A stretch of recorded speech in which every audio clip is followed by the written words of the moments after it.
Good evening, everybody. That was a private joke before anyone starts. Welcome to the Planning Control Committee. Thursday, the 11th of July, smack on 6 o'clock. Welcome, everybody.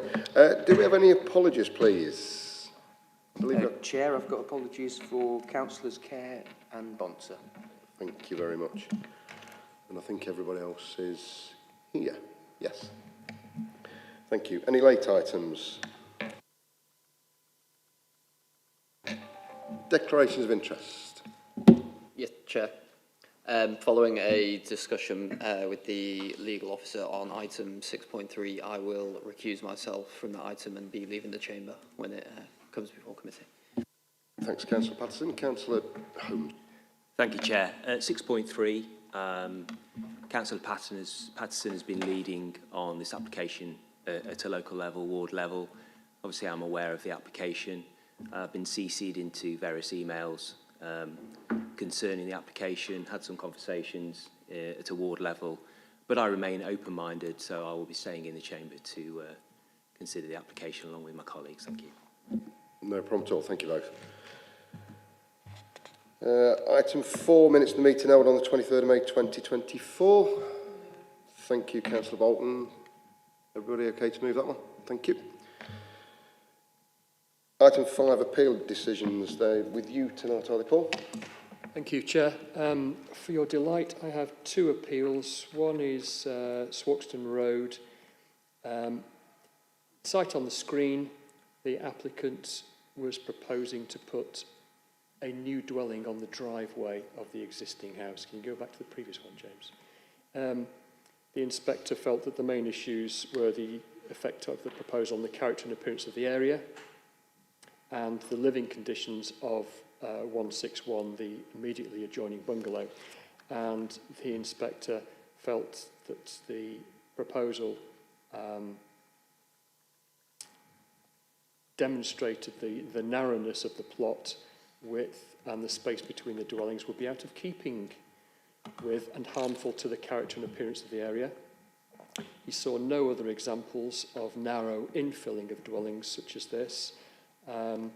He also felt that given its height so close to 161, height and close proximity, it would have an unacceptable adverse effect on the outlook from the adjacent dwelling, notwithstanding the fact that 161 has a long rear garden, as proposed by the applicant, and he dismissed the appeal. So we won that one hands down.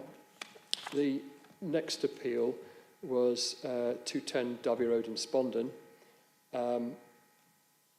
Very prominent, busy junction, as many members will know. And this proposal was an existing 6-bedroomed house in multiple occupation, and the proposal was to make it a 7-bedroomed, 8-occupant house in multiple occupation. We refused the application, and the applicant went to appeal. The inspector felt that the considerations were on the living conditions of existing and future occupiers with regard to adequate indoor living space and outdoor amenity space, and the living conditions for the occupiers of 15 Pine Close at the side and 18 Enoch Stone Drive to the rear with regard to noise and disturbance. This proposal sought to convert a room which is currently used as a communal lounge into a single occupancy bedroom and convert one of the single occupancy bedrooms into a dual occupancy room. The inspector said that the bedroom is the largest room in the property at 19 square metres. With both ensuite and kitchen facilities, the room would comfortably provide adequate living and circulation space for 2 occupiers. So that's 2 occupiers with the kitchenette and ensuite facilities in the 19 square metre floor space. I know some members are shaking their heads. That was accepted by the inspector. In terms of living conditions for the neighbours, the inspector felt that noise and comings and goings associated with this proposal would increase. However, the proposed development would result in a modest increase in the occupancy of the property, the introduction of additional bedroom and 2 additional occupants would not result in an overall level of activity materially different to that generated by the current occupancy, and approved the proposal on both grounds that we'd objected. So 1-1, lost one there, Chair. Thank you. Thank you, Paul. Just for a point of order, that is in Chadderston, not Spondon, by the way. You've got it Chadderston on the list, but you said Spondon. So. Right on the... I think, to be corrected, Chair, we took the inspector's decision letter to 10 Derby Road, Spondon. I will have words with him when I see him. Item 6, applications to be considered. Item 6.1 in your document is no longer with us today due to some technical details. So that's been withdrawn, and we think that will come up in next month's planning committee. So go to item 6.2, 5 Upper Hollow, Littleover. Jenny, thank you. Thank you, Chair. So this application is for change of use from a dwelling house to a children's care home for a maximum of up to 4 children and erection of a single-storey side and rear extension at 5 Upper Hollow, Derby. The proposed change of use of the building would require an increase from 4 bedrooms to 6 bedrooms across the 3-storey property, consisting of 4 bedrooms with ensuite for the children and 2 bedrooms and bathroom facilities for staff. The application is supported by a comprehensive planning statement which explains that the household will comprise of 4 children with learning difficulties and emotional behavioural disorders between the ages of 5 to 18 who will reside at the property alongside appropriate adult carers. There will be 4 members of staff present during the daytime, 3 members of staff in the evening and 1 member of staff overnight who will work on a shift basis to provide 24-hour care. At times of shift changeover, there may be higher numbers, but only for brief periods. Typical of any residential property, there will also be occasional visits from professionals and friends. Alongside the change of use of the building, the proposal also includes the removal of the existing conservatory to the rear and side elevation, which would be replaced by a single-storey flat roof extension with the same footprint of that removed. Further to reports of possible unauthorised works being undertaken upon the property, the City Council's enforcement team have undertaken a site visit whereby it had been confirmed that the works being undertaken relate to renovations of the building which would not warrant any further planning consent. 19 objections have been received to the proposal, the majority of which centre around concerns relating to possible future antisocial behaviour. Although this would largely be a matter to be dealt with by the police, in order to encourage a harmonious relationship with residents, a condition shall be included requiring the submission of a detailed management strategy, which would include out-of-hours contact details for the management team at the facility. Further to the publication of the committee report, the City Council's tree officer has undertaken a site visit whereby it has been established that unauthorised works have been carried out to protected trees. Therefore, further action is being undertaken separately to this application. A suitably worded condition shall be included to fit the purpose of the operational development to ensure appropriate protection of the trees upon and surrounding the site. Thank you, Chair. Thanks, Jenny.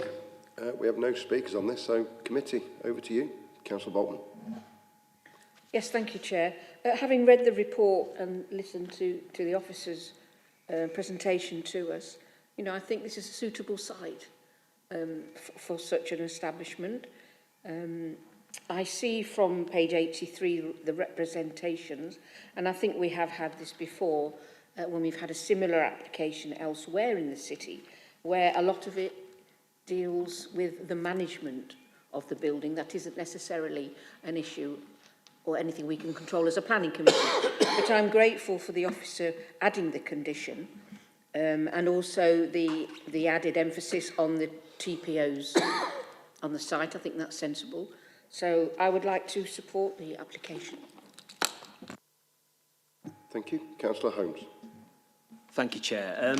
The conditions, obviously we have to accept that nearby residents have raised concerns about potential antisocial behaviour and disruption and impact on quality of life.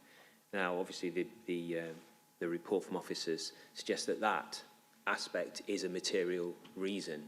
However, it does point out that that currently doesn't exist because obviously this is an application to proceed with this particular site. So can I just have clarification?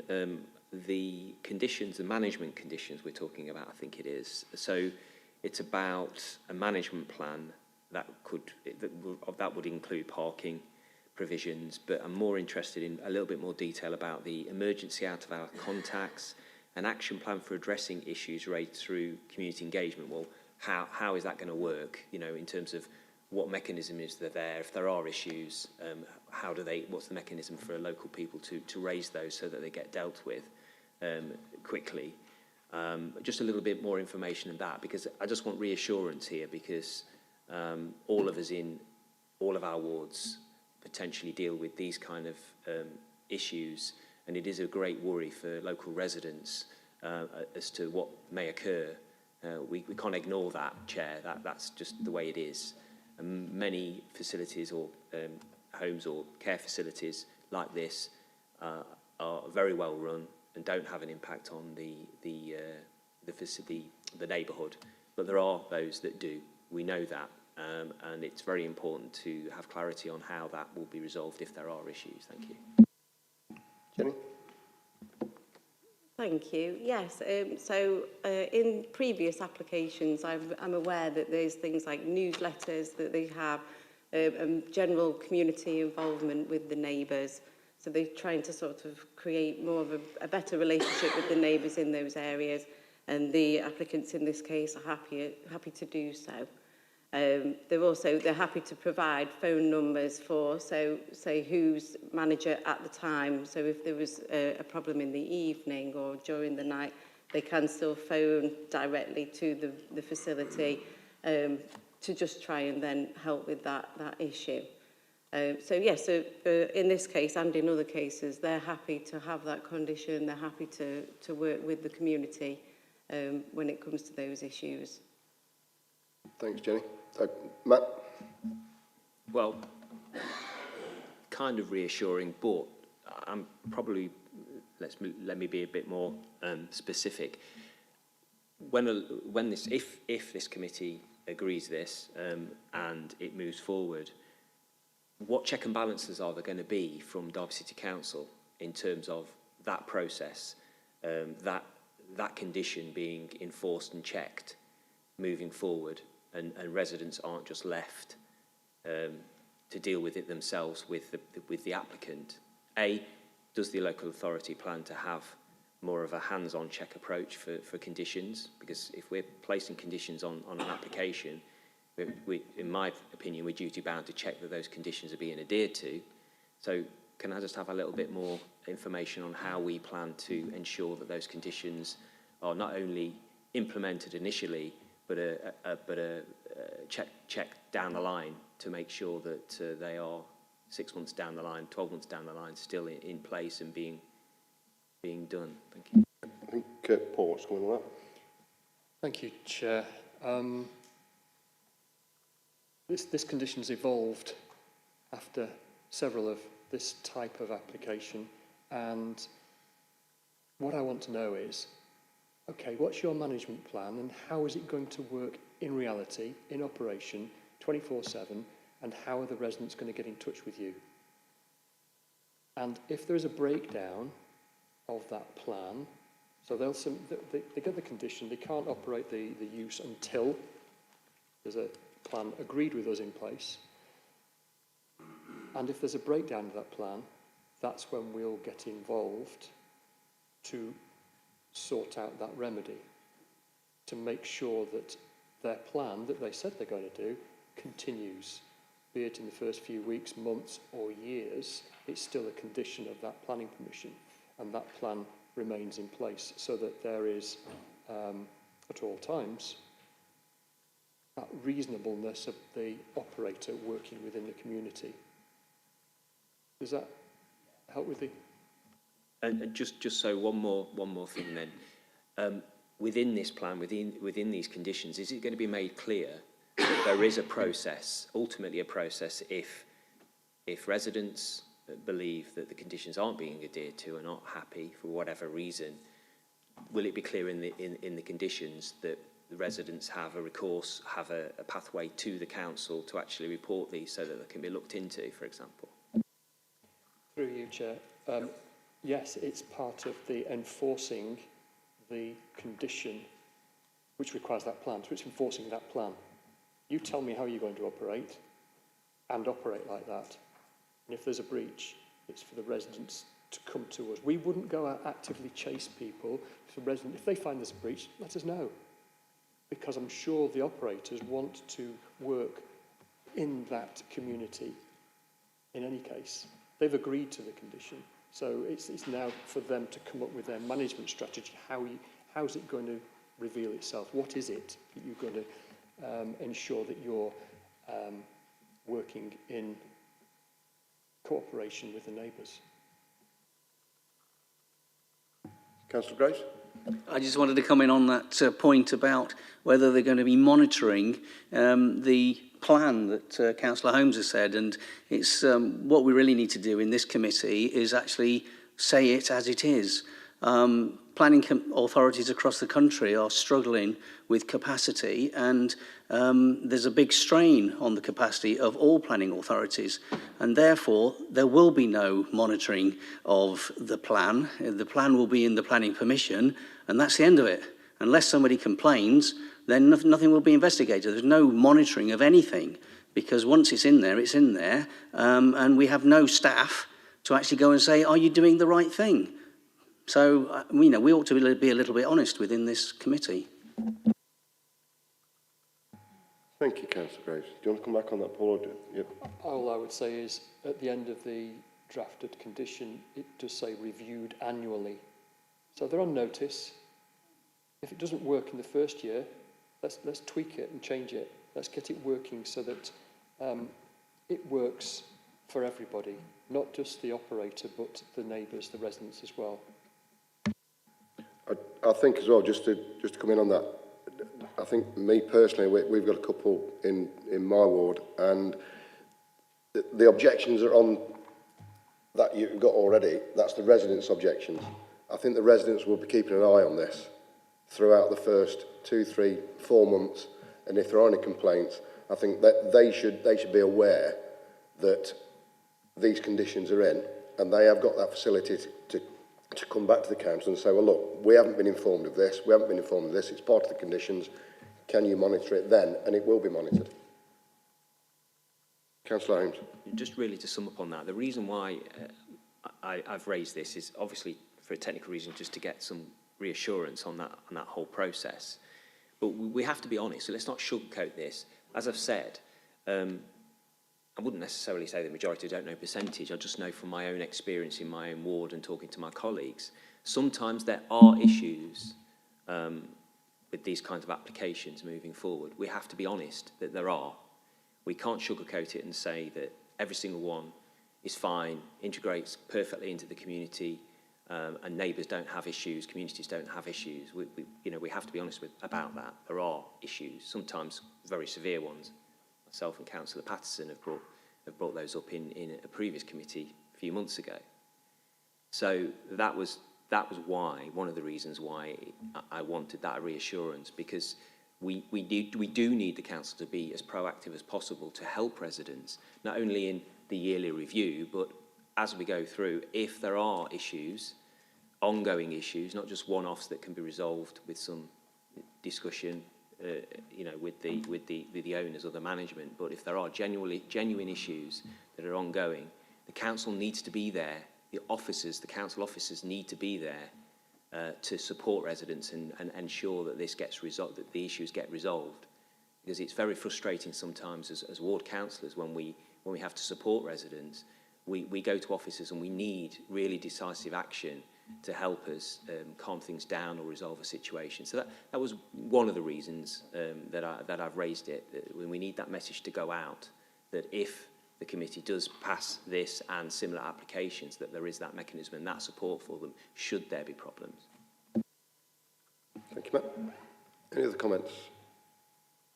Councillor Prosser.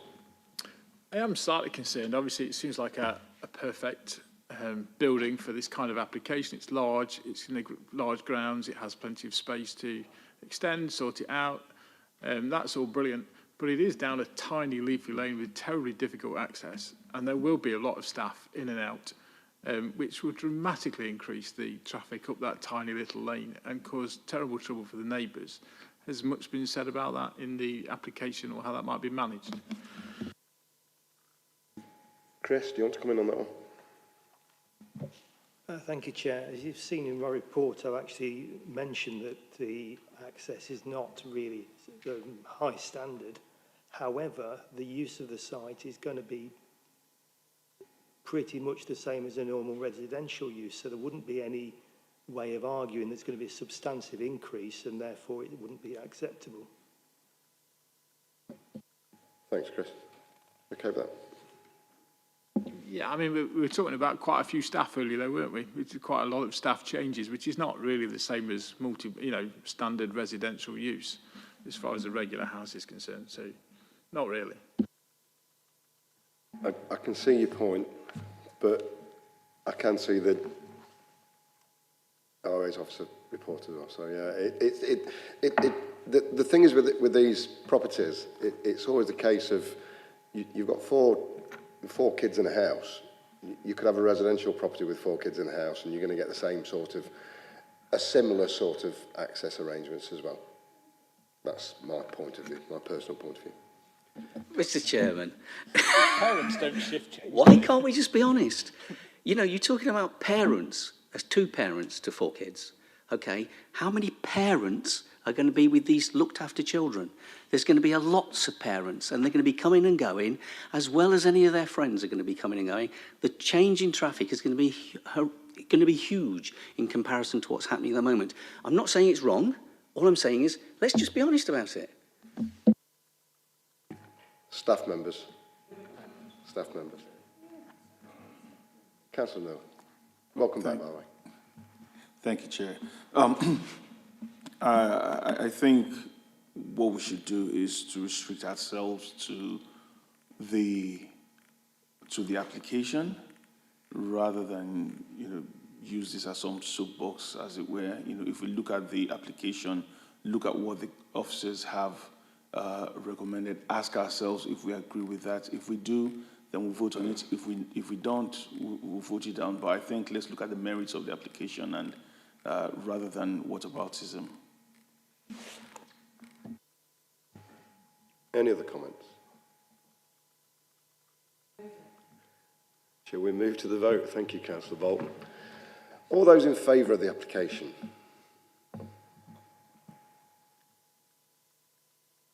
That's 4 in favour, Chair. All those against? None against, Chair. None against. None against. That's carried. Application passed. Thank you very much. We'll move now to item 6.3, 19 Ingham Drive, Micklover. Paul, over to you. Thank you, Chair. Let's not forget to invite Miles back in. Yes, Sorry. Thank you, Chair. 19 Ingham Drive. Hopefully not a great deal to say on this. It's a 2-storey rear extension to a dwelling house. The installation of a new front bay, first floor side elevation windows and timber cladding to an existing side boundary wall. There's been a lot of noise and discussion around this, as Councillor Holmes may be aware, around the deeds and covenants that apply to the area, and as members will know, they are not relevant to the planning process. Indeed, there's some unauthorised work being done in the highway. There's a grass, it's not a pavement, it's a grass strip, and the applicant has built a small wall which does not need planning permission in the grass strip, and highways have told them to remove it. Again, not relevant to this planning application. I'm kind of saying all that for any people who are watching, any of the objectors are watching.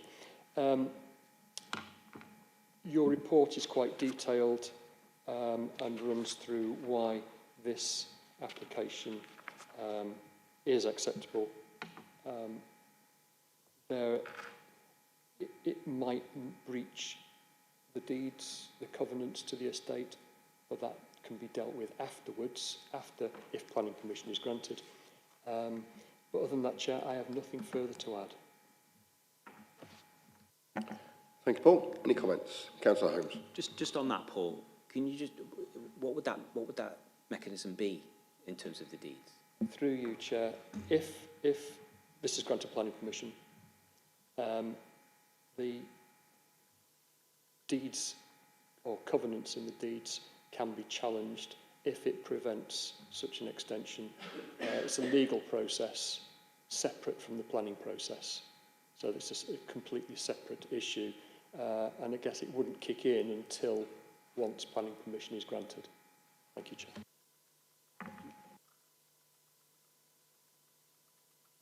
Sorry, Chair. Did you want further clarification of that, Councillor Holmes, or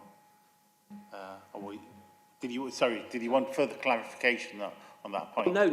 That's, so my understanding is that it's a legal process that falls outside of this decision or the remit of the council, local authorities, that anybody that wishes to pursue that would have to take advice and follow a legal process, which just isn't relevant for the discussion this evening or the decision this evening. I think That's a perfect summary, yes. They'd have to go get their own legal advice and they'd have their own legal address, but it's correct.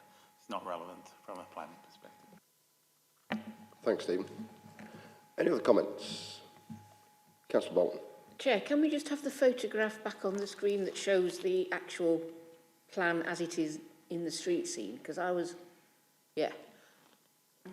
So which is the back and which is the front? Couldn't. Yeah, right.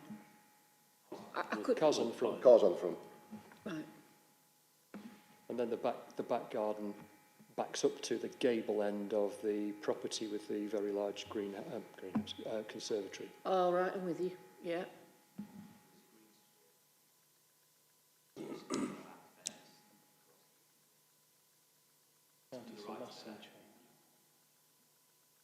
So can you just put on the screen, James, the footprint of the application that we took? Yeah, so there we are. Yeah. Okay. Thank you, Chair. Thank you.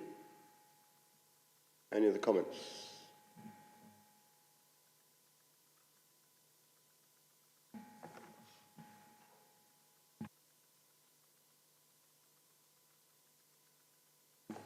Would you like to move to the vote, Councillor Bolton? It's you normally do, so. Yeah. Having read the report and got my bearings, I go along with the officer's recommendation on page 100.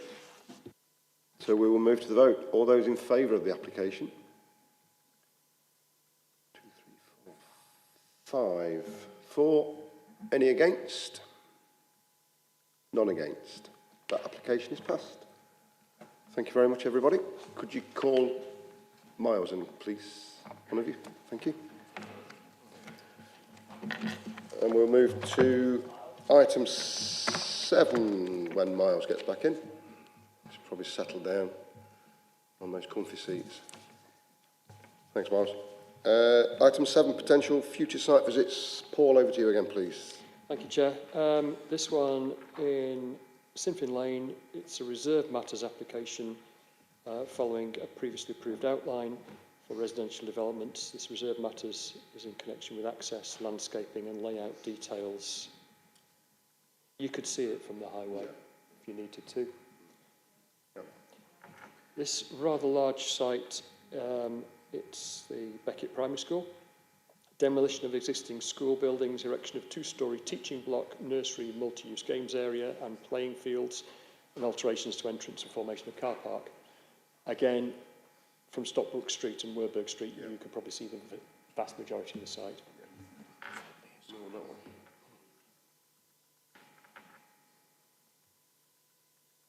And finally, this is a variation of condition in Infinity Park Way. seeking to change conditions 2 and 22 to remove reference to the western flood storage area. I think it's probably more of a technical issue than members needing to go out on site. But you're welcome to go across the fields if you wish. We'll leave that to you and your wellies, Paul. I think that's what it is. Thank you, Chair, and that is it. Those are the three. Thank you very much. It was a nice quick one, everybody. Thank you very much. Thanks for everybody attending. I always have a lot of sympathy for you guys that sit there, look at us intently and don't join in, but we'll find something for you, hopefully in next month.